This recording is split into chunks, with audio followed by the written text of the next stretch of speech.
Mateus capítulo 6, versículo 10. Vamos ler todo esse versículo. Venha o teu reino, seja feita a tua vontade, tanto na terra como no céu. Aos Romanos 14, 17, toda a igreja vai ler.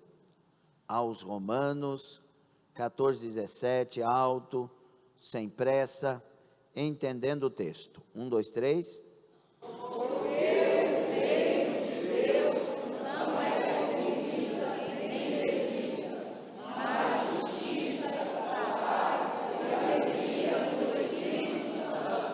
Eu vou ler o meu, você lê o seu. Venha o teu reino, seja feita a tua vontade, tanto na terra como no céu.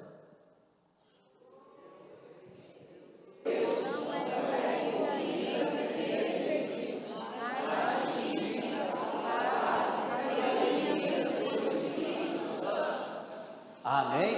Amém? Senhor, nós estamos diante de Ti, pedindo graça e misericórdia, pedindo dos céus que a Tua voz ecoe mais uma vez, que seja o Senhor e nada mais, nada menos. Faça-se a Tua vontade e a nossa oração, em nome de Jesus. E só quem concorda, diga amém. Dê glória a Deus, tome assento. No nosso congresso, o pastor Isaías Tavares, de Uberlândia, vai estar conosco, um instrumento de Deus, um homem de Deus, abençoado. E o pastor Marcelo vai pregar no encerramento. Nós cremos que Deus vai fazer um milagre até lá muito grande. Meus irmãos, nós estamos no seminário de avivamento, o avivamento bíblico necessário para esses dias. E nós já falamos muitas coisas. E eu estava orando, queria começar já a falar sobre os moravianos, mas terça-feira que vem nós vamos para a sede. Para não haver uma interrupção, eu estava querendo que não houvesse a interrupção. E veio uma inspiração no meu coração, para nesta noite nós tratarmos sobre o tema 3 agentes de avivamento no homem. 3 agentes de avivamento no homem. Não tem nada novo. É algo que, às vezes, a igreja sabe, está ali, mas não se atém a isto. Tem outros agentes de avivamento de Deus, bíblicos. Mas esses 3 especificamente Deus propôs, colocou no meu coração. Quando nós lemos esses 2 textos e outros textos que falam do reino de Deus, a gente vê que nós podemos entender que o reino de Deus, na verdade, é o avivamento. Porque é a vinda de Deus para dentro de mim. Avivamento é a vida de Deus em mim. Sem Deus eu estou morto. Mortos em delitos e ofensas, todos nós estávamos antes do encontro com o Senhor. Mortos e sem vida. Tínhamos nome de que vivíamos, mas estávamos mortos. Agora, quando há o encontro verdadeiro com Deus, eu não estou dizendo aqui alguém que vem para a igreja, que batiza até e até participa da ceia, mas não teve encontro, não estou falando sobre isso. Estou falando quando há um encontro verdadeiro com Deus. E quero lembrar, irmãos, que John Wesley, ele andou com Deus, pregou muitas vezes, mas só teve um encontro verdadeiro com Deus depois dos moravianos. Depois de uma carona num navio com os moravianos. O Jó só vai ter um encontro verdadeiro com Deus lá no final. Agostinho de Hipona, ele está no jardim dele lá, todo com a alma toda cheia de trevas, como ele mesmo diz, mas de repente ele ouviu uma voz, tole e lege, aí ele toma e lê, aí ele pega um pergaminho e vai ler, e lê Romanos sobre a alma em trevas, e que a luz vem para ele com aquela leitura. Então é na caminhada. Então tem gente que está na igreja, mas não teve o encontro, como deve acontecer, o encontro que provoca em nós o nascer de novo. Marcondes, depois do culto quero falar contigo, ok? Então, meus irmãos, a pessoa que teve o verdadeiro encontro com Deus, aí a vida veio. E quando a vida de Deus vem, os gostos mudam. Como o meu prazer era nas boates, nas farras e nas outras coisas, o dia que Jesus entrou para a minha vida, aquele negócio lá não fez sentido, era o que mais fazia sentido, eu não vivia sem aquilo, eu não conseguia viver sem aquilo, eu tinha essa convicção. Quando eu li a Bíblia, eu falei, meu Deus, para ser crente, para ir para o céu tem que ser crente, pelo que eu estou lendo aqui, o pouco que eu entendi, tem que ser crente, crente eu nunca vou dar conta. Eu nunca, na minha concepção, nunca conseguiria parar daquelas coisas que eu fazia. Mas o dia que Jesus veio para dentro de mim, eu tive nojo daquelas coisas. E não foi lavagem cerebral. Porque minha mãe não tinha nada a ver com crente, eu não andava no meio dos crentes. Foi uma ação do Espírito Santo. E aí, os gostos mudam, os prazeres mudam, as vontades mudam, você muda de endereço, você muda de caminho, os absolutos mudam, as intenções mudam, tudo muda. Por quê? Porque a vida de Deus veio para dentro. Se você ainda não experimentou isso, eu tenho um conselho, vai chorar aos pés de Jesus, porque é o prazer dele provocar isso em nós. Mas aqui eu tenho certeza que a maioria de nós já tivemos esse encontro com o nosso Senhor. Então, quando Deus vem para dentro de nós, a vontade dele reina. Venha a nós o teu reino e seja feita a tua vontade. E que maneira que essa vontade é feita? Aqui na terra, do mesmo jeitinho que acontece aí no céu. É assim na terra como no céu. É tanto na terra, irmã Meire, como é no céu. A forma que acontece na terra é da mesma maneira que acontece no céu. Ele reina. Ele governa o ser humano. Por isso já não vivo eu. É Cristo que vai viver.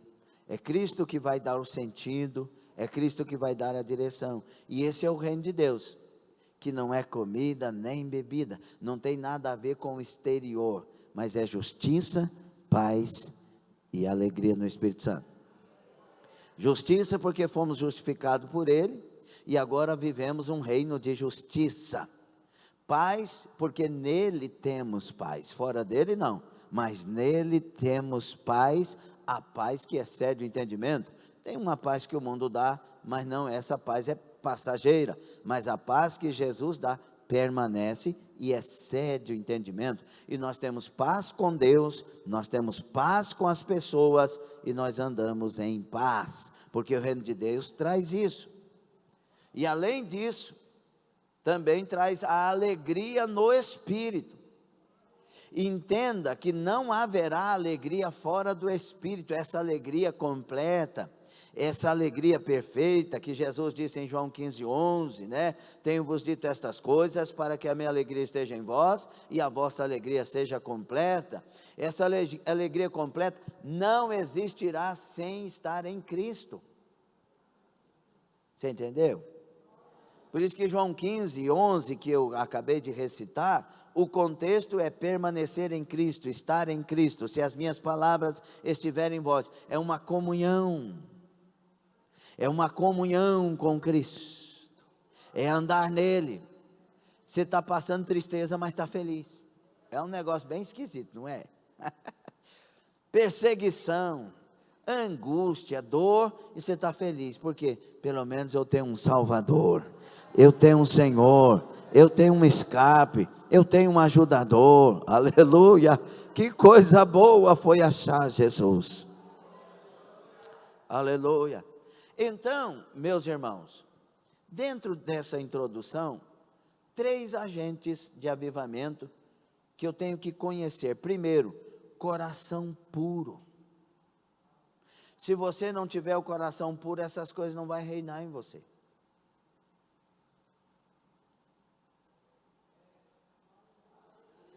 E nós somos administradores desse core.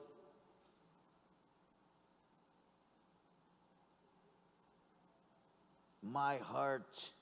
Yes, teacher? Yes, thank you. O meu, diga, o meu coração. Você sabia que o único órgão que você pode ter todo o direito de falar literalmente que ele é seu? É o único que Deus pede. Filho meu,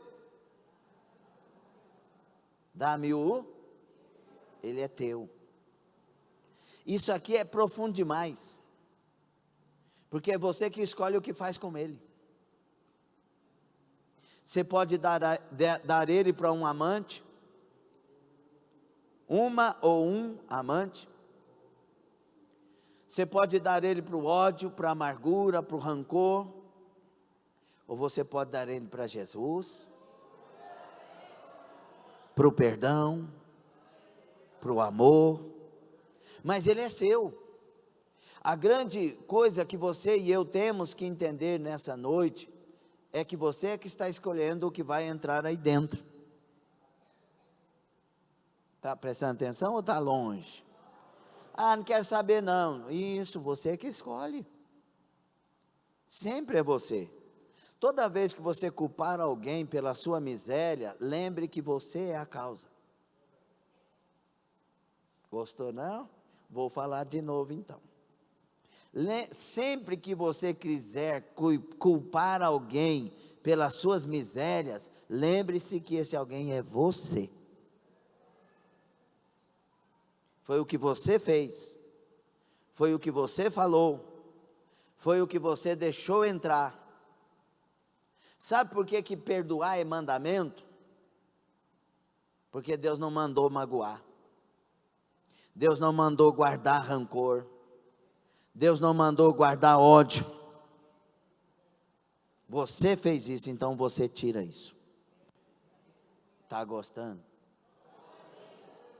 Se você encarar a vida como alguém que é adulto, e não como essa geração cheia de mimimi que tem por aí, mas se você encarar o que nós estamos falando aqui como adulto, e se levantar nesta noite, você vai ter um coração curado.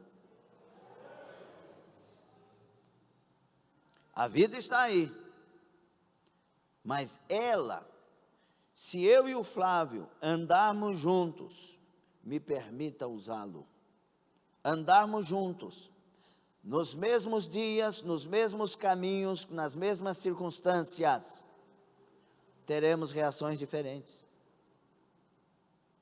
Sim ou não? Porque ele tem os parâmetros dele, eu tenho os meus. Ele tem os sentimentos dele, eu tenho os meus. E as reações, mesmo nos mesmos ambientes, são diferentes pelo que está aqui.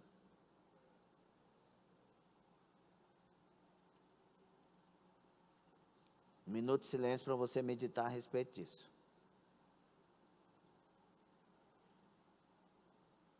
Está insatisfeito? Veja o que está dentro do seu coração. Está sem esperança? Veja o que está dentro do seu coração. Está sem fé? Veja o que está dentro do seu coração. Veja se não tem um ídolo aí dentro desse coração. Porque ídolo não traz cura para ninguém. Ídolo não traz nova história para ninguém. Deus traz. Põe Deus dentro desse coração. Põe a palavra de Deus dentro desse coração. Por isso que Deus falou para nós, eu quero dar para vocês um novo coração. Ah, é, Senhor? Que bom. E que jeito que é esse coração? Um coração que guarde a minha palavra. Um coração de carne, não é de pedra. Um novo coração para que me temam todos os dias e andem na minha presença. Agora, Deus está dizendo que quer dar, mas o coração que está aí é seu. E aí tem que fazer uma troca. Sabe aquele negócio de toma meu jugo e eu pego o seu? É mais ou menos isso. Porque todo jugo, na verdade, está dentro de um coração. Tem coisa que é leve para os outros e é a mesma coisa. Mas depende do coração que está ali.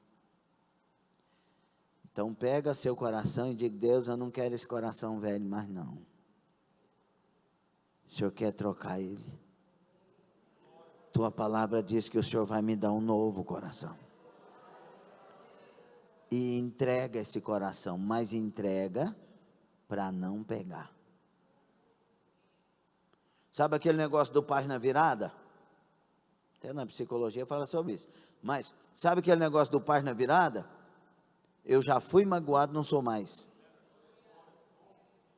Não, eu já sofri por isso, não sofro mais. Eu agora tenho Jesus.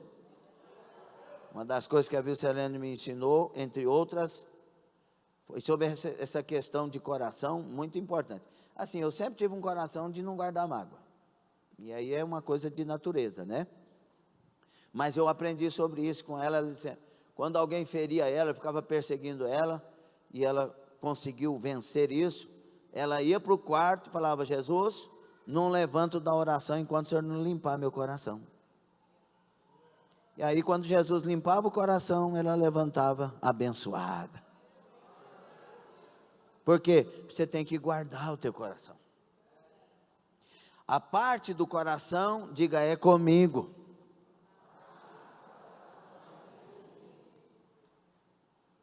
E se é com você, que tipo de administrador de coração você é?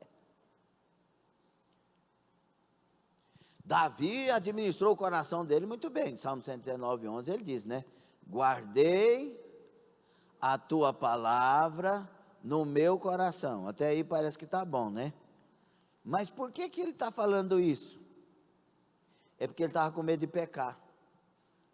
Guardei a tua palavra no meu coração para não pecar contra ti.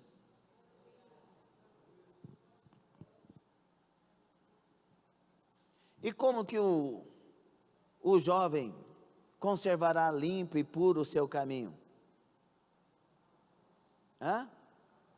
Guardando a palavra. Como que o jovem é forte? Jovem, vós sois fortes e tendes vencido o maligno. E por quê? O que está no texto tem de especial? Porque guardaste a palavra. Então, quando alguém decide praticar a palavra, guardando ela no coração, guardar no coração aqui não é primeiro a respeito de conhecimento, mas primeiro é de provimento. Eu guardo ela aqui para não pecar. Não é para discutir teologia, saber mais que os outros, a palavra no original grego, hebraico, aramaico, arcádico, o que foi, não. É para não pecar. Não é para o debate, é para não pecar. Não é para saber mais que os outros, é para não pecar. E você é o administrador. Então, se você quer um coração saudável, traga a palavra para dentro desse coração. Jesus falou para os discípulos, vós já estáis limpos pela palavra que vos tenho falado. Se você guardar essa palavra de Jesus no coração, ele purifica o coração. Pai, santifica-os na verdade. João 17, a tua palavra é a 17. Então, se eu guardar a palavra, meu coração santifica. Está entendendo? Mas isso não é com o pastor, isso é com você. Porque você é guardião do coração. Você é administrador do seu coração. Coração puro quer dizer que tem sujo também. E eu tenho que ter o coração. Faz assim. Tem que tirar a cinzinha. Tem que tirar a sujeirinha. Irmão, e todo dia tem gente querendo sujar o coração da gente. Todo dia. Se você não aprender a guardar o coração, todo dia você suja um pouquinho mais. Todo mundo fazendo assim, ó. Coração puro é quando você não deixa a maldade ser o árbitro do seu coração. É quando você não deixa a maldade mandar, a maldade decidir, o pensamento ruim mandar, o pensamento ruim decidir, a fofoca daquela pessoa maligna que falou algo que pôs angústia em você reinar, você não aceita. Aqui não, Satanás, esse coração é de Jesus. Aleluia.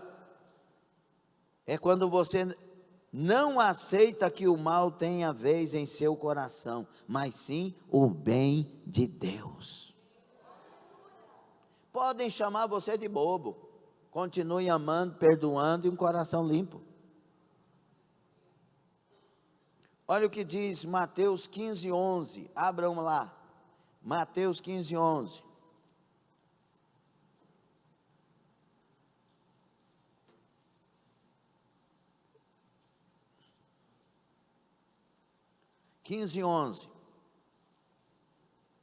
O que contamina o homem não é o que entra na boca, mas o que sai da boca. Isso é o que contamina o homem. 18. Mas o que sai da boca procede? E isso contamina o homem. Porque do coração procedem os maus pensamentos, mortes, adultérios, fornicação, furtos, falsos testemunhos e blasfêmias. São estas coisas que contaminam o homem. Mas comer sem lavar as mãos, isso não contamina o homem. Estavam trabalhando a tradição na época, e Jesus traz uma lição tremenda. Aí que nós temos como tentar descobrir o que está acontecendo conosco. Diga, como que eu descubro, pastor? O que está acontecendo comigo? Analisando as palavras que estão saindo da sua boca, ultimamente. Porque a boca fala do que está cheio o coração. Por exemplo, irmãos, você vai bater um pregozinho numa porta. Viu, irmão Wesley? Irmão Wesley tem os serviços mais diversos nessa área. Aí você vai bater o preguinho, aí você manda o martelo, só que o martelo erra a cabeça do prego e vai na cabeça do dedo. O que sai da sua boca naquele exato momento? Porque a pessoa que ainda não se converteu de xingamento, nessa hora ela xinga, sem segurar, sem conseguir segurar. Abobrinha, urubu, morcego. Mas a pessoa que já converteu, ela vai assim, aleluia. Sim ou não? Porque mudou aqui dentro. O depósito de coisa ruim não está lá mais. Então ele não vai sair. Se sair, é sério, você precisa pensar e repensar a respeito disso. Porque a boca fala do que está cheio o coração. Por isso Provérbios 4:23 tão conhecido. Sobre tudo que se deve guardar, guarda o teu coração, porque dele procedem as fontes da vida. Então um coração ruim, fontes de morte, nós lemos em Mateus. Um coração bom, fonte de vida. Está vendo o que você está fazendo com você até agora? Se o coração for bom, vai produzir vida. Se for mal, morte. Está gostando? Salmo 51:10, Davi muito esperto, ora ao Senhor, esperto do ponto de vista bom, ele ora ao Senhor: cria em mim, ó Deus, um coração puro e renova em mim um espírito reto. Primeiro ele está implorando para Deus não retirar dele o espírito. E para que Deus não tire dele o espírito, ele precisa ter um coração puro. Então, coração puro é sinônimo de avivamento. É sinônimo de presença do Espírito Santo. Rabassudai. Você só vai conseguir olhar para Judas e dizer a ele: a que vieste, amigo, se o coração for puro.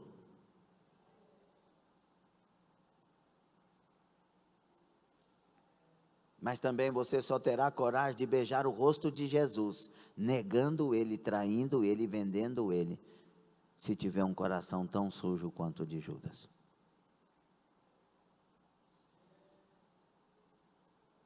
Segunda Timóteo 2:22, não, 1 Timóteo 1:5, ora, o fim do mandamento é o amor de um coração puro, e de uma boa consciência e de uma fé não fingida. Meu Deus. Se fala de coração, tem que falar de amor. Se fala de amor, tem que ser puro. Tem que ser não fingido. Porque senão não é amor, é paixão ou qualquer coisa semelhante. Mas Timóteo 2:22, na segunda, diz: foge, quando Paulo está aconselhando Timóteo, o jovem ungido de Deus, foge também das paixões da mocidade, e segue a justiça, a fé, o amor e a paz com os que, com um coração puro, invocam o Senhor. Fugir das paixões é com Timóteo. Fugir das confusões, das causas loucas, é com Timóteo. Então é comigo, então é com você. Fuja dos ambientes escorregadios. Fuja das confusões que nascem por momentos que você está bravo, está brava. Cale. Porque a Bíblia diz que daremos conta de todas as palavras frívolas que saírem da nossa boca. Então, por que a gente vai dar conta de algo se eu estava nervoso e falei o que não devia? Porque se o meu coração for de Deus, você não vai fazer dessa forma. E se fizer, imediatamente se arrepende. 1 de Pedro 1:22. Purificando as vossas almas pelo Espírito na obediência à verdade. Como que eu purifico a minha alma? Aqui eu posso colocar o coração, que é o centro do meu ser, a essência do meu ser. Como que eu purifico a essência do meu ser? Na obediência à verdade. Para o amor fraternal não fingido. Amai-vos ardentemente uns aos outros com um coração puro. Amar é que me faz perdoar. Amar é que me faz não ter problema com perdoar. Agora, se não ama, é difícil você concordar que vai perdoar. E a Bíblia diz que eu tenho que amar só aqueles que me amam, não é? Ah, não? Aí tem muita gente enganada então por aí. A Bíblia diz que se eu amar somente os que me amam, eu sou igual aos errados, publicanos. Mas eu só vou mostrar a diferença se eu amar os inimigos. Porque os ladrões amam os ladrões. Agora, os cristãos amam até os inimigos. Cristão tem que amar.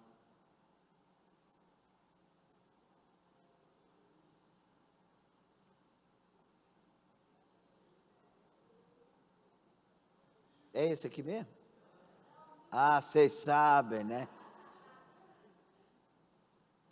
Tem que amar, sim ou não? Jamais amar as atitudes, jamais amar os erros, jamais amar as coisas loucas que estão acontecendo. Mas a alma desta pessoa tem que ser amada. O Senhor não veio para os limpos. O médico, ele não vem para quem tem saúde. Sim ou não? Então, cuidado com esse negócio de destilar ódio, porque não faz parte de nós. Tem que aprender muito. Então, odeie o pecado, mas ame o pecador. É isso que Jesus ensina, igreja. E você está guardando seu coração. Porque não tem hora que a pessoa vai falando, daqui um pouco está querendo ir matar o outro. Isso não é para nós.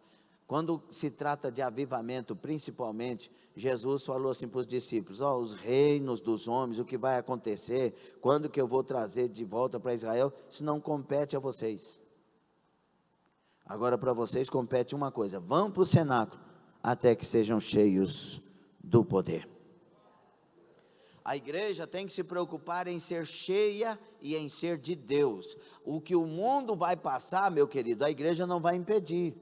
A igreja, ela vai conseguir ganhar muita gente nessa última hora, com toda essa miséria que está acontecendo, e vai piorar ainda mais. Mas a igreja cheia do Espírito Santo vai ganhar almas e vai viver cheia da presença de Deus.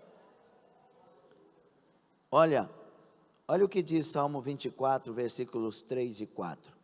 Quem subirá ao monte do Senhor, ou quem estará no seu lugar santo? Quem quer ir para o lugar santo? Quem quer entrar no santuário do Senhor? Aí ele responde: aquele que é limpo de mãos e puro de coração, que não entrega a sua alma à vaidade, nem jura enganosamente. Esse vai entrar. Tem que ter coração puro? Sim ou não? E olha aqui o que Tito vai dizer para nós, que eu já citei aqui outras vezes. Capítulo 1, versículos 15 e 16. Todas as coisas são puras para os...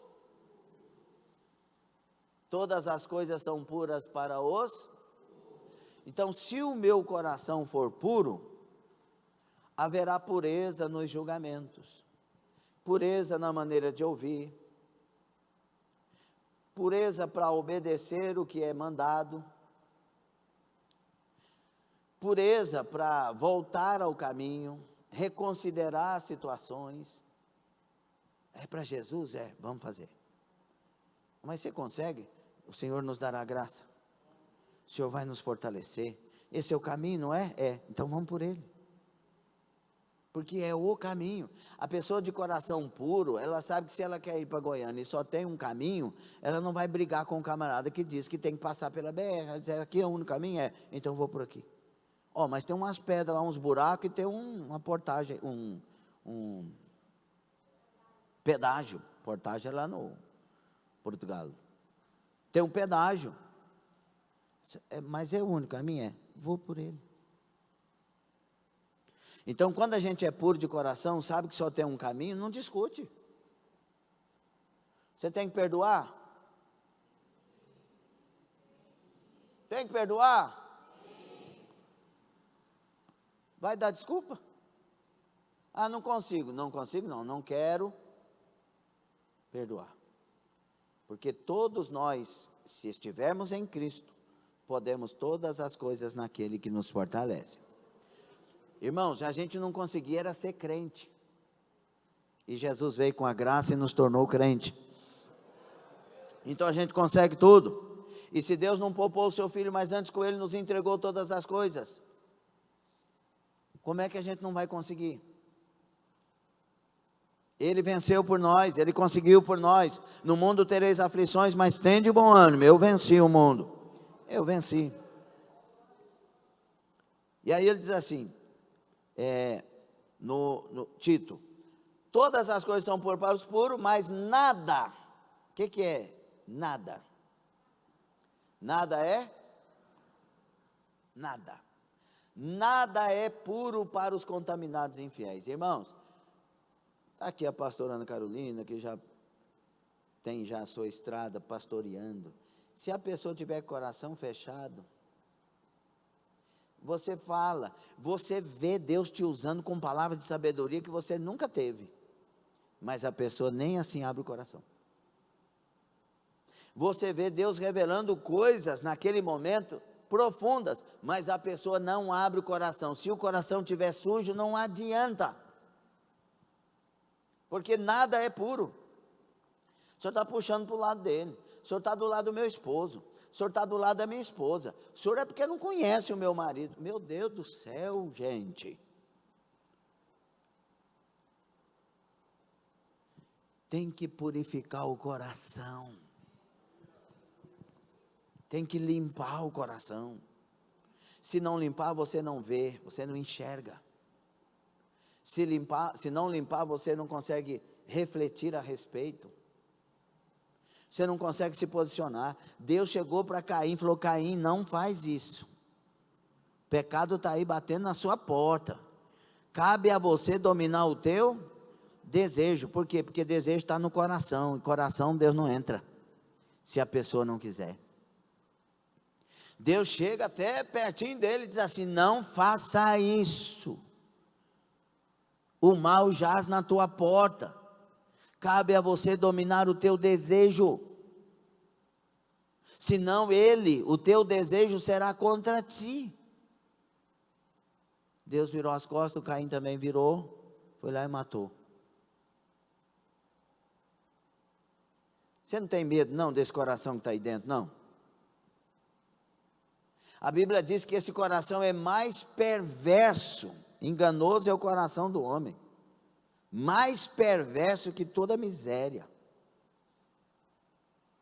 Tem que ter um coração que vem do Senhor, tem que ter um coração convertido, tem que ter um coração lavado, limpo, porque senão nada será puro para os contaminados e infiéis. Antes o seu entendimento e consciência estão contaminados. 16, confessam que conhecem a Deus, mas negam-no com as obras, sendo abomináveis e desobedientes e reprovados para toda boa obra. Se nós somos de Deus, tem que ter perdão. Se nós somos de Deus, tem que ter misericórdia. Se nós somos de Deus, tem que ter compaixão. Se nós somos de Deus, tem que ter amor não fingido. Se nós somos de Deus, tem que ter uma atitude que glorifica a Deus. Pastor, mas eu tenho razão de magoar. Mas você está certa magoando? Porque tem muitas vezes que a gente tem razão mesmo. Mas Deus não chamou ninguém para ter razão. Deus nos chamou para a obediência. Por isso Ele não diz assim, sinta e perdoe. Ele diz, perdoe. Perdoe. Perdoe. Mateus 18, Ele dá um exemplo clássico, 23 a 35 por ali. Ele dá um exemplo clássico. O camarada devia uma fortuna. E aí o rei foi lá e chamou ele, falou, vai me pagar, então você vai ser preso, vai morrer, vai a sua família. E ele chorou, pediu perdão, compaixão, misericórdia, e aquele camarada perdoou uma dívida que jamais o outro conseguiria pagar. E ele saiu perdoado. Aí encontrou um outro que devia, se aquele camarada devia 1.000, esse devia 1. E aí ele falou, você tem que me pagar, você está me devendo. Ele disse, não tem compaixão de mim. Fez a mesma cena, só que o perdoado disse não, e ainda destratou e fez tudo que não deveria ter feito, e foram lá contar para o rei, o rei, o camarada que você perdoou lá, aquela dívida toda, não perdoou umzinho do outro. Aí o rei mandou chamar, rapaz, da mesma forma que eu tive misericórdia de você, você não deveria ter misericórdia do outro? O rei tinha razão de cobrar dele? Tinha, mas perdoou. E o rei disse, você tem razão de cobrar dele, mas eu queria que você fizesse o que eu fiz com você, perdoasse. E Jesus termina dizendo assim, assim se farão com aqueles que se de coração não perdoar os que lhes ofenderam. Serão entregues aos verdugos. Verdugos é demônios. Quem foi perdoado por Jesus? Essa dívida tem tamanho? Essa dívida que você e eu fomos perdoados, a dívida do pecado, não tem como mensurar, medir, calcular. E Ele nos perdoou. Então agora a gente tem que perdoar o outro. E de coração e sem cobrança. Está perdoado. Ué, mas você não sabe o que eu fiz? Não, primeiro eu sei o que Jesus fez por mim e o quanto eu serei livre perdoando. Coração puro. Por que, irmãos? O coração puro é o primeiro agente de um avivamento bíblico real. É porque o coração puro vai desejar ser cheio de Deus. Coração puro não nega a Deus. É o coração puro me passou o nome aqui, que ele foi pego na época da perseguição da igreja primitiva, e aí disseram para ele negar Jesus, senão ia cortar a cabeça dele. Ele falou assim: 1000 cabeças eu tivesse, 1000 cabeças eu daria por Jesus. Coração puro, coração que não consegue magoar com Deus, coração que não consegue brigar com Deus. Deus deu um coração puro. Receba em nome de Jesus Cristo. Receba em nome de Jesus Cristo, em nome de Jesus. Por isso que Davi clamou: cria em mim um coração puro. Que essa seja a nossa oração a partir de hoje. Faz acontecer, Jesus, um coração puro. Dá-me um coração, meu mestre, dá-me um coração igual ao teu, coração disposto a obedecer, cumprir todo o teu querer, dá-me um coração igual ao teu. Eita, que hino bom, hein? Quando alguém te magoar, canta esse hino. Quando você for orar: Senhor, me dá um coração igual ao teu. Eu oro assim, meu Deus, que o Senhor nos atenda, em nome de Jesus. Primeira coisa então, coração puro é um agente de avivamento. Se você tiver o coração puro, o Espírito Santo já está aí. Segundo agente, gratidão consciente. Se o seu coração é puro, haverá gratidão nele. Aquele camarada só não perdoou o outro porque não tinha gratidão.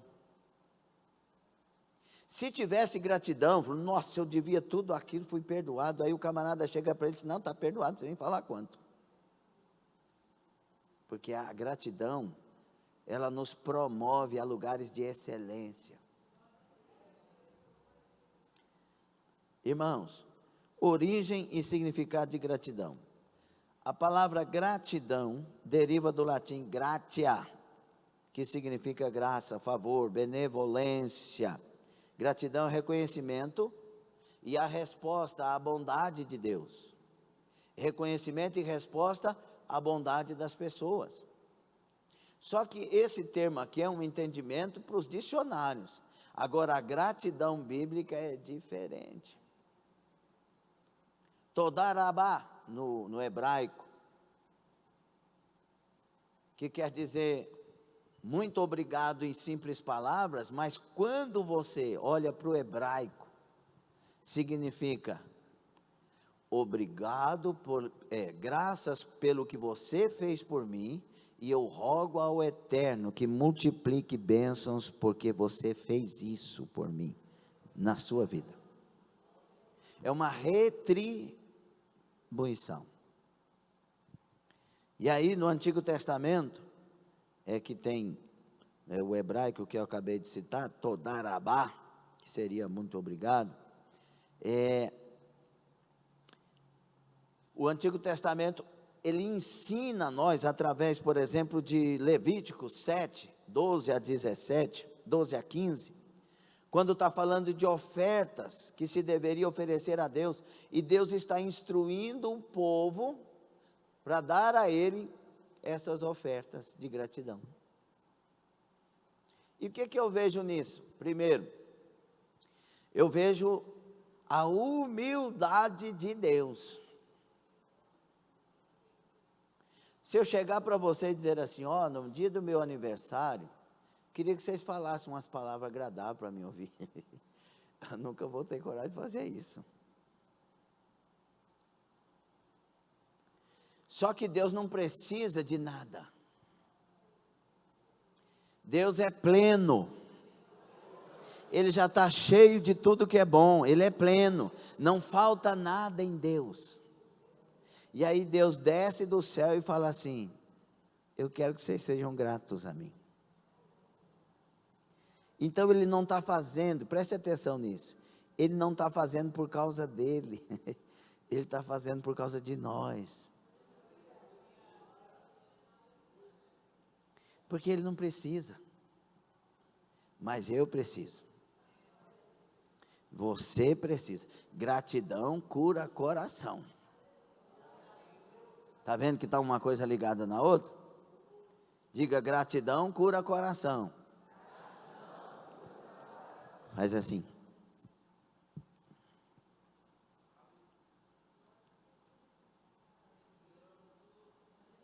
Você vai pegar isso. Quando alguém te falar qualquer coisa, você vai num secreto e está fora. Aqui não. Coração não é lata de lixo. Coração é um baú de guardar tesouros particulares.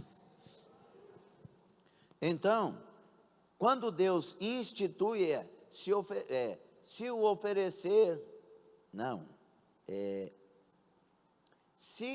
oferecer por oferta de ação de graças, com o sacrifício de ação de graças, oferecerá bolos ázimos, amassados com azeite, e coscorões ázimos, amassados com azeite, e os bolos amassados com azeite serão fritos de flor de farinha.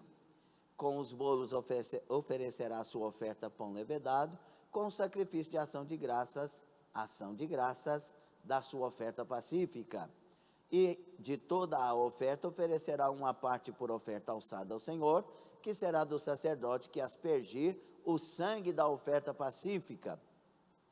Mas a carne do sacrifício de ação de graça da sua oferta pacífica se comerá no dia do seu oferecimento. Nada se deixará dela até amanhã.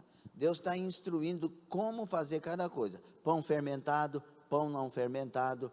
A princípio, porque o não fermentado é para Deus, o fermentado é para o sacerdote, mas o não fermentado está falando também de pessoas que foram purificadas, e o fermentado está falando de pessoas que não são, mas a adoração tem que vir de todos, a gratidão tem que vir de todos a Deus. Por isso que você vai ver, irmãos, lá em Romanos capítulo 1, põe lá, abre lá, Romanos capítulo 1, versículo 20, olha, quando Deus adverte os ingratos. Deus está falando aqui para um povo que não, mesmo tendo conhecimento de Deus, o desprezou.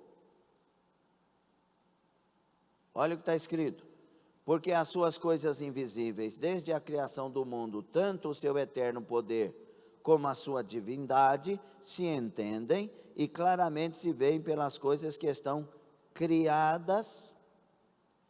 Toda a criação revela Deus.